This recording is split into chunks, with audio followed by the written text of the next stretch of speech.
Bienvenidos a un nuevo análisis a fondo. Hoy vamos a sumergirnos en un material que, honestamente, invita a replantear bastantes conceptos que la cultura general suele dar por sentados. Así es. Es un tema que te sacude un poco las estructuras. Totalmente. Tenemos sobre la mesa las notas y reflexiones de una clase magistral sobre Cristología latinoamericana. Esta sesión fue impartida por el reconocido teólogo jesuita Pedro Trigo. Todo esto dentro del marco del CEBITEPAL.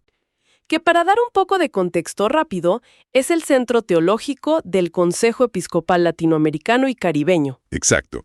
Y la misión de nuestra charla de hoy es fascinante, porque vamos a explorar cómo rescatar una visión histórica, cruda y, digamos, profundamente humana de Jesús de Nazaret. Y cómo esa perspectiva tiene el potencial de transformar la comprensión de la fe, o sea, sacándola del terreno de las doctrinas rígidas o la memorización estéril. A llevarla a una experiencia vital mucho más dinámica. Y quiero destacar desde ya por qué esto resulta tan relevante para quienes nos escuchan, sin importar sus creencias personales o, si tienen un título en teología. Claro, no hace falta ser un académico para conectar con esto. Para nada. En el fondo, de lo que realmente estamos hablando hoy, es de entender qué significa la verdadera calidad humana y cómo las narrativas históricas que consumimos terminan moldeando, casi sin darnos cuenta, nuestra visión del mundo actual. Yo estoy seguro de que este enfoque le va a hacer ruido a más de uno. Estoy totalmente de acuerdo. Y para establecer el tono correcto desde el principio, creo que es vital entender que el enfoque de este material no es hacer un simple repaso de dogmas de manual. No es abrir el libro y repetir. Para nada. Lo que propone el profesor Trigo es un ejercicio sumamente profundo de pensamiento crítico.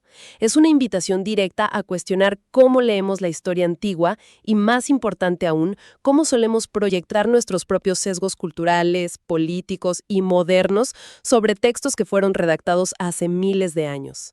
Y a lo largo de este análisis vamos a tocar temas como la naturaleza del poder, la vulnerabilidad extrema y la empatía, pero siempre vistos a través del lente de una figura histórica que, indiscutiblemente, alteró el curso de la civilización.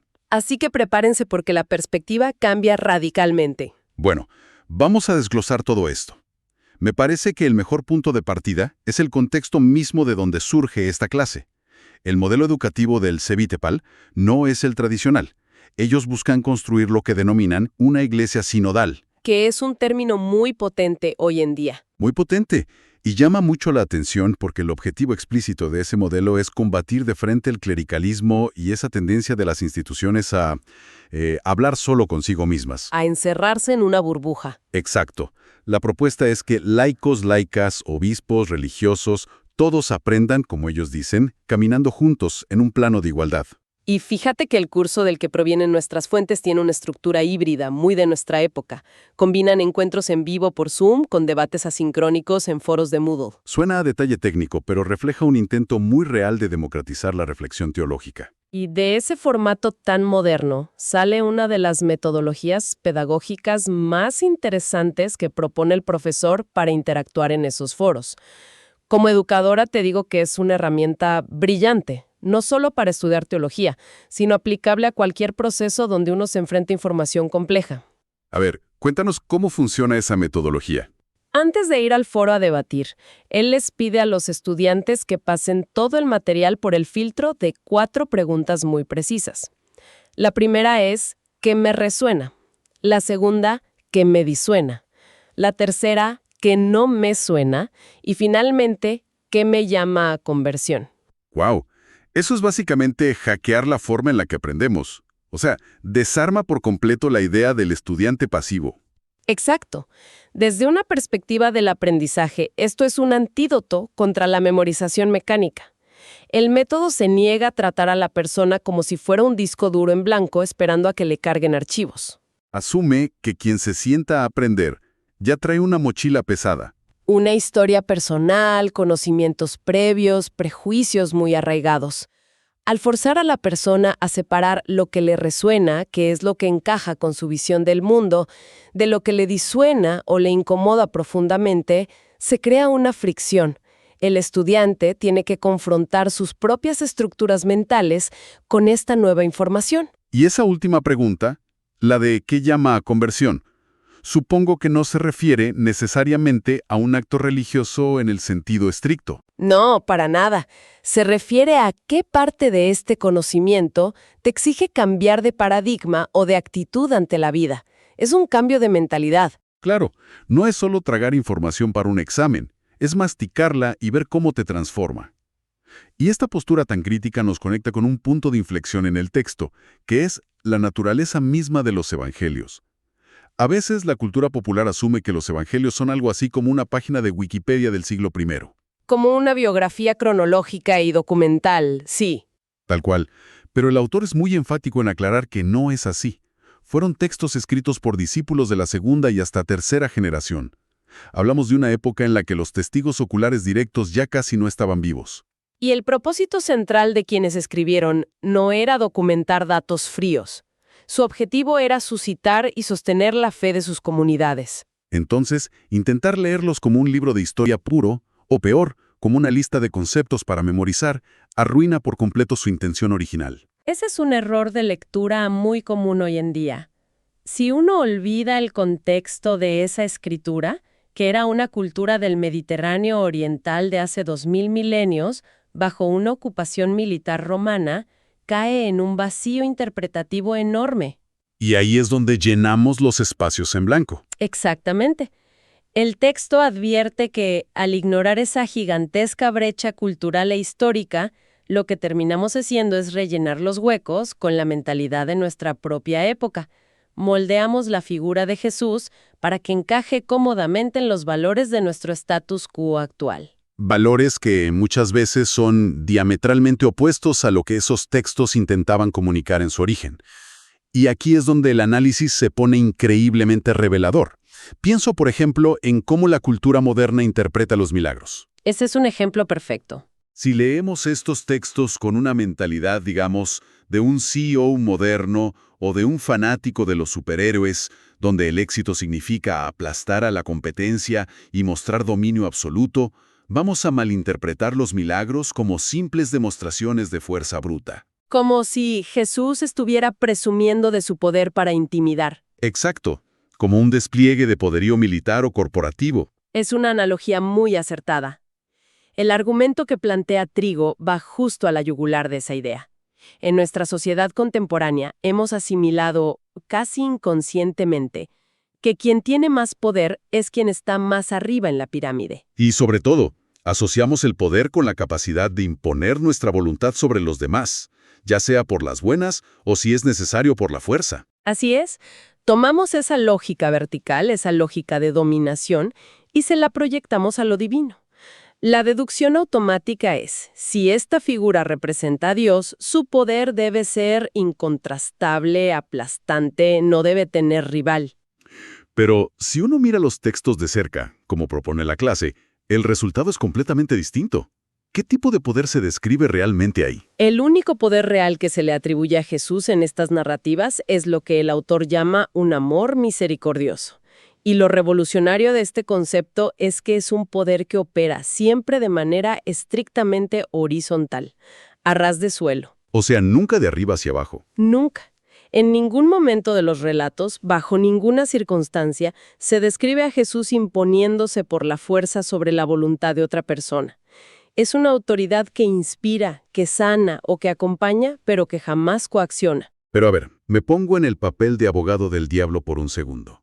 Si alguien en esa época, bajo el yugo de un imperio brutal, tiene a su disposición un poder supuestamente divino, lo lógico, lo que cualquiera esperaría, es que lo use para barrer con los opresores por la fuerza bruta, ¿no? Esa sería la expectativa natural, claro.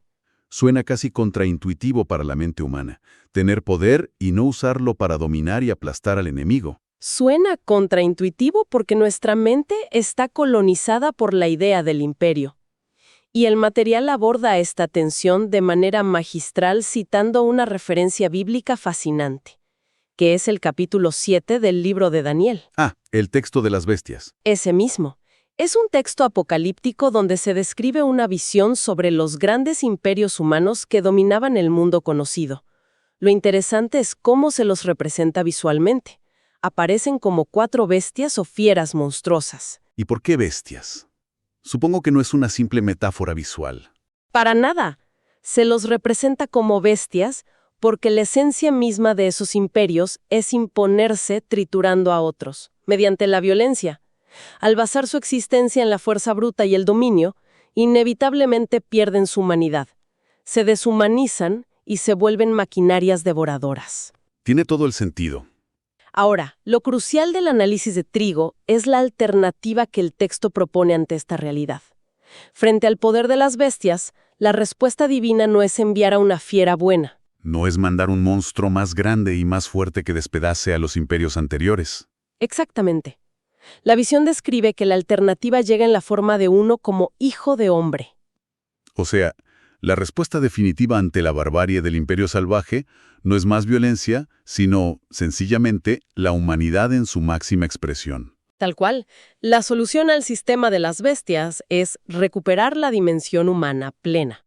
Y el profesor conecta esa visión de Daniel directamente con las circunstancias vitales de Jesús, contrastándolo paso a paso con la maquinaria de poder de su época. Para empezar, los textos relatan que es concebido sin violencia a través de una fuerza que el material describe como agraciadora, no impositiva. Es decir, una fuerza que no obliga, sino que invita. Exacto. Luego, el contexto de su nacimiento. No nace en un palacio, sino en un refugio para animales, y esto ocurre como daño colateral directo de un edicto imperial que obligaba a la gente a desplazarse para un censo y cobrar tributos. Y la historia continúa describiéndolo en términos prácticos como lo que hoy entenderíamos como un refugiado político. Un refugiado, claro. Su familia tiene que huir al extranjero, a Egipto, para escapar de una masacre ordenada por el rey Herodes, quien veía amenazado su poder. Eventualmente regresan y se establecen en Nazaret, que era una aldea periférica sin ninguna importancia geopolítica. Es una trayectoria que esquiva constantemente los centros de dominación. No busca el poder central. Así es. Y siguiendo con esa línea de desmantelar ideas preconcebidas, hay otro aspecto que el material subraya y que rompe con la imagen tradicional que muchos tienen. Solemos imaginar que si alguien es una figura divina encarnada, debería ser una especie de ser omnisciente desde la cuna. Alguien que tiene todas las respuestas preinstaladas. Que no comete errores y que, básicamente, transita por la vida con los códigos de trampa activados. Como si fuera Superman fingiendo ser Clark Kent. Alguien que solo está actuando su vulnerabilidad humana, mientras secretamente lo sabe todo y no sufre por nada. Es una imagen muy persistente, pero las fuentes destacan que Jesús no jugaba con ventaja. Los propios relatos evangélicos dicen explícitamente que él crecía en estatura, en sabiduría y en gracia. Y la palabra clave ahí es crecía. Exacto. Esto implica un proceso real de desarrollo.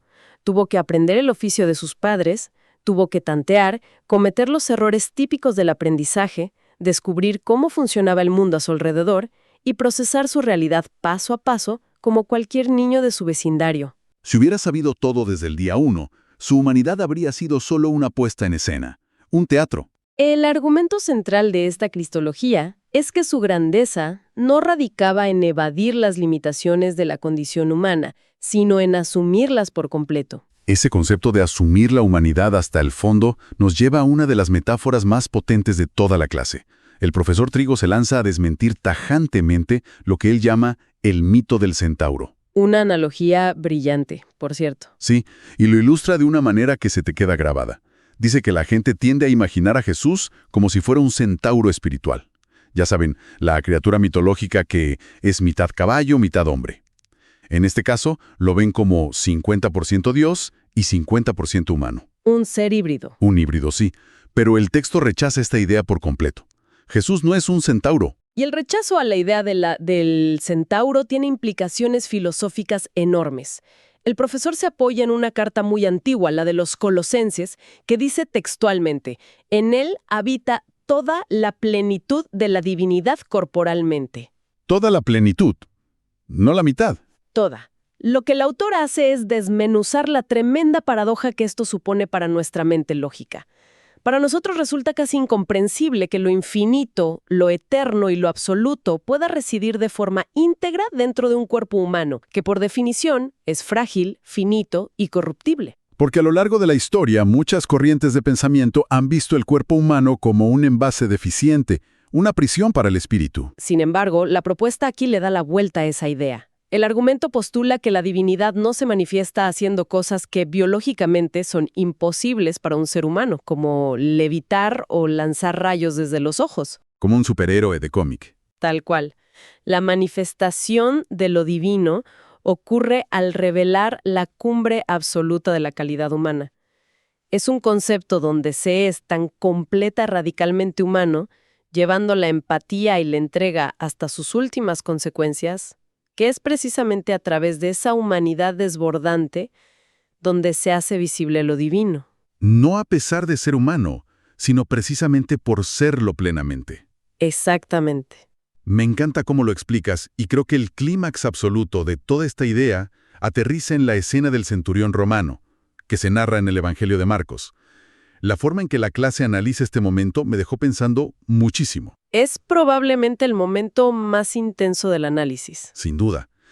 Si uno repasa todo ese relato de la crucifixión, resulta que la única persona que logra reconocer a Jesús y verbalizar que es el Hijo de Dios no es ninguno de los eruditos religiosos de la época. Tampoco es uno de sus seguidores más cercanos. No.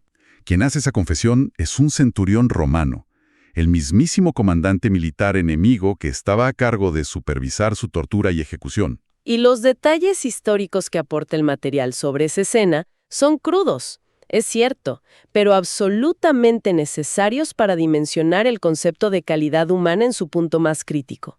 Como investigadora, te aseguro que este centurión no era un soldado raso o un novato impresionable. Era un veterano. Era un profesional curtido, un verdadero especialista en la aplicación de la tortura estatal romana.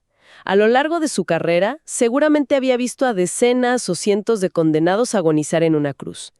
Él sabía mejor que nadie cómo se quiebra la psique humana ante un dolor tan devastador. Había visto lo peor de la condición humana en esos momentos límite. Había visto a hombres morir paralizados por el pánico, a otros suplicando miserablemente por un golpe de gracia, y a la gran mayoría morir escupiendo odio, maldiciendo a sus verdugos como animales acorralados. Esa era la reacción natural, la reacción instintiva de supervivencia y dolor frente a la crueldad del imperio. Y ahí es donde el comportamiento de Jesús rompe todos los esquemas mentales de este soldado. Lo que el centurión observa no es a una víctima que simplemente reacciona al dolor. Observa a un hombre atravesando la máxima tortura imaginable desde lo que el texto define maravillosamente como una libertad liberada. Y detengámonos un segundo en esa frase, libertad liberada, porque es la clave de todo. No significa que no sintiera dolor o miedo. Su cuerpo estaba siendo destrozado.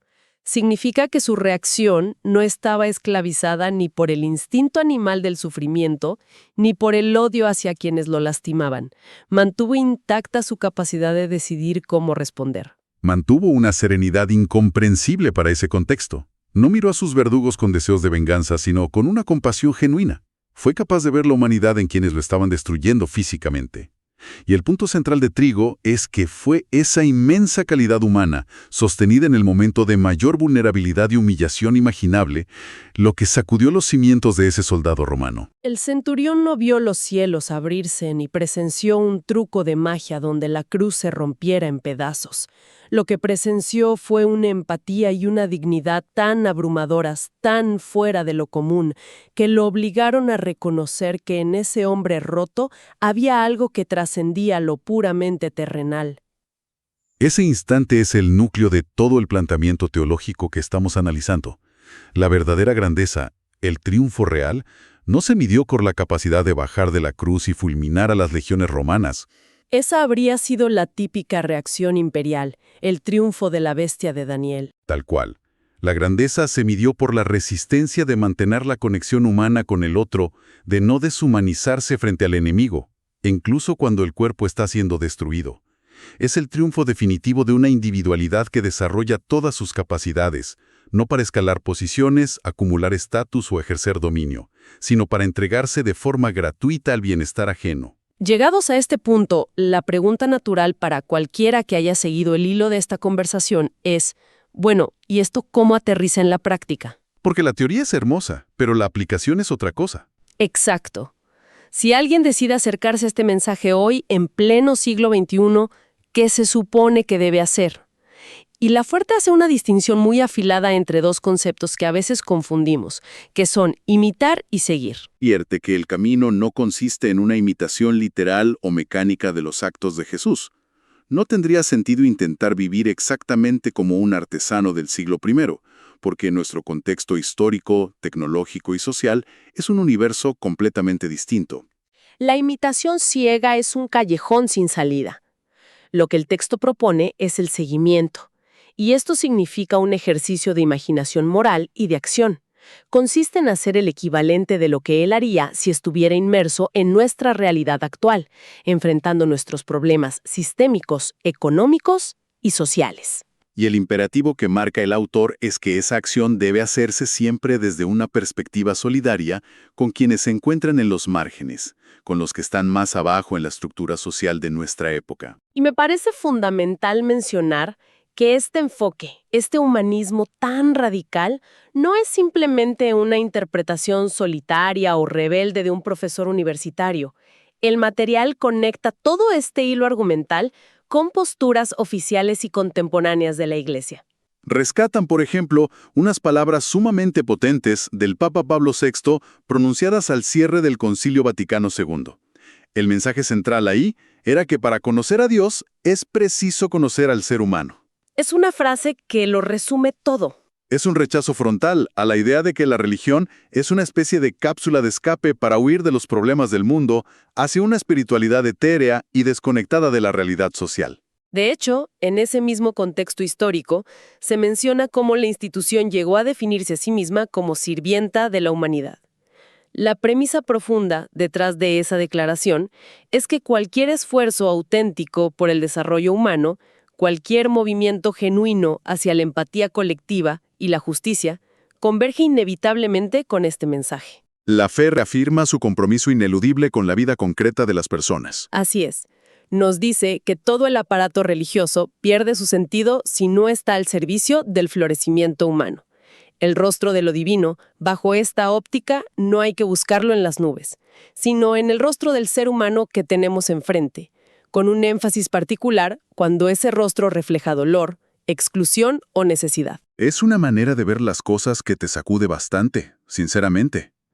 Para hacer un repaso mental y empaquetar las grandes lecciones que hemos extraído de esta inmersión, primero, queda clarísimo el valor inmenso de cuestionar los lentes con los que leemos la historia, especialmente para detectar cómo nuestra obsesión moderna por la cultura del dominio y el éxito corporativo nos hace malinterpretar figuras del pasado. Y segundo, está la belleza y el desafío de entender que la fuerza más transformadora no es la que aplasta e impone, sino la que abraza la vulnerabilidad y opera desde un amor completamente horizontal. Y tercero, nos quedamos con esta idea revolucionaria de que lo verdaderamente extraordinario, lo divino si queremos usar el término, no se demuestra con demostraciones de poder invencible, sino mediante una calidad humana inquebrantable, capaz de sostener la empatía incluso en las circunstancias más oscuras, tal como vimos a través de los ojos del centurión romano. Y para cerrar, toda esta reflexión nos deja en la puerta de una pregunta bastante provocadora, algo para que cada quien se lo lleve y lo mastique en su propio contexto.